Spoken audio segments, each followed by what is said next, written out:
नमस्कार दोस्तों, आज बात करेंगे सूडोप्लास्टिक फ्लूइड के बारे में। सूडोप्लास्टिक फ्लूइड क्या होता है? ये एक तरह का नॉन न्यूटोनियन फ्लूइड होता है जिसकी विस्कोसिटी डिक्रीज होती चली जाती है जैसे जैसे हम शियर रेट को इंक्रीज करते हैं। इसका मतलब क्या है? जो फ्लूइड है वो थिनर होता चला जाता है और मोर फ्लूइड लाइक बनता चला जाता है जब उसको हम फोर्स और स्ट्रेस देते हैं।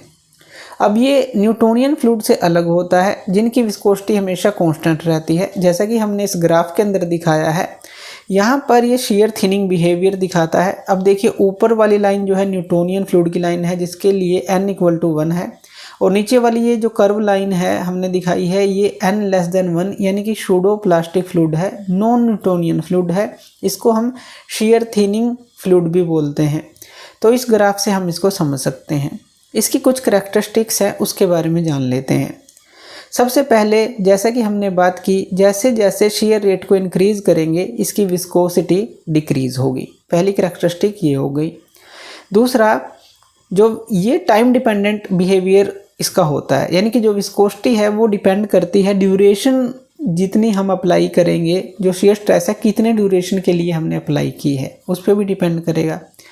और इसके एग्जांपल ले सकते हैं, जैसे टूथपेस्ट हो गया, ब्लड हो गया, या केचप हो गया, या फिर कुछ पेंट्स हो गए।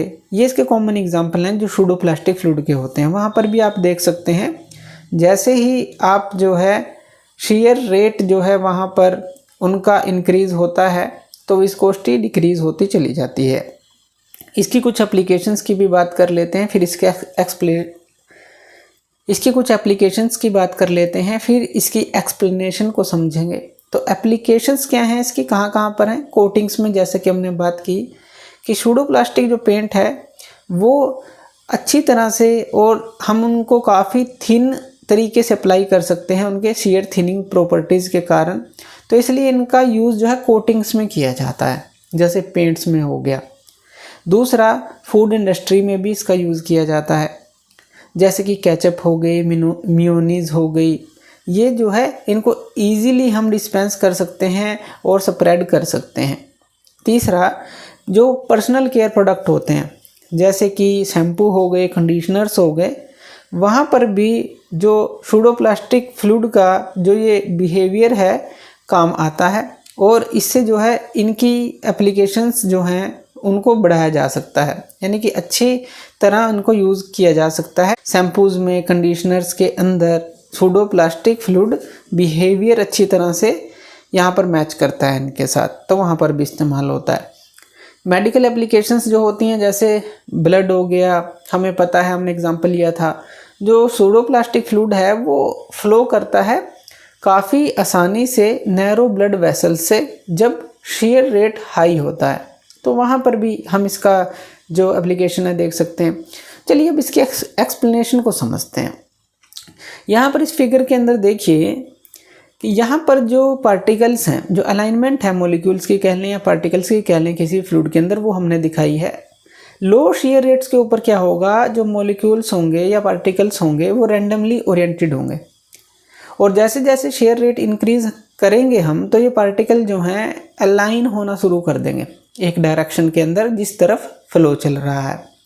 अब जैसे जैसे हम इस चीज़ को बढ़ाएंगे तो यहाँ पर ये बहुत अच्छी तरह अलाइन हो जाएंगे, जिससे कि इनका इंटरनल रेजिस्टेंस कम हो जाएगा फ्लूइड का, और ये अलाइनमेंट जो है एक तरह से विस्कोसिटी को डिक्रीज करेगी। तो इस तरह से आप इसको समझ लीजिए। अब इसके मैथमेटिकल मॉडल की बात करें तो यहाँ पर हम एक फॉर्मूले को डिस्कस करेंगे।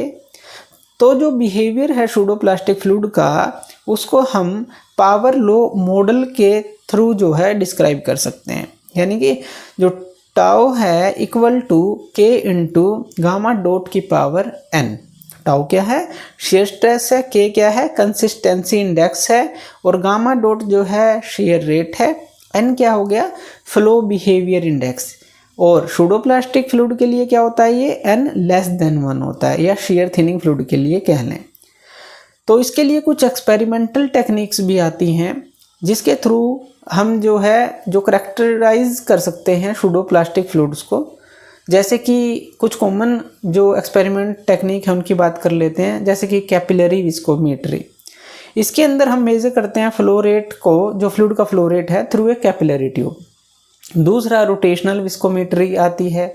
इसके अंदर हम मेज़र करते हैं टॉर्क जो रिक्वायर्ड होती है एक स्पिंडल को रोटेट करने के लिए, जिसको हम इमर्स रखते हैं फ्लूइड के अंदर। तो वहाँ से हम इसके थ्रू जो है इसके बिहेवियर को जान सकते हैं।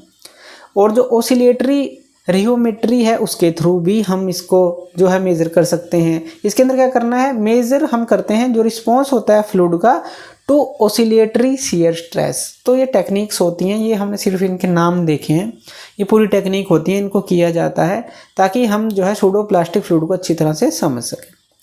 तो अगर हम देखें ओवरऑल जो सूडोप्लास्टिक फ्लूइड है वो इम्पोर्टेंट क्लास है एक तरह की नॉन न्यूटोनियन फ्लूइड्स की, और इसके अंदर जो है हम देख सकते हैं काफ़ी ज़्यादा एप्लीकेशंस के अंदर इसका यूज़ होता है। और अगर हम जो शेयर थिनिंग बिहेवियर है उसको समझ जाते हैं तो हम जो है इसको डिज़ाइन और ऑप्टिमाइज़ कर सकते हैं जो भी प्रोसेसेस हैं जहाँ पर भी हम इनका यूज़ करेंगे या जिन भी प्रोडक्ट में इस तरह के फ्लूइड का यूज़ होता है। तो थैंक यू वीडियो देखने के लिए, और इसी तरह की वीडियोज़ के लिए आप हमारे चैनल लर्न एंड ग्रो पे हमें सब्सक्राइब कर सकते हैं। धन्यवाद।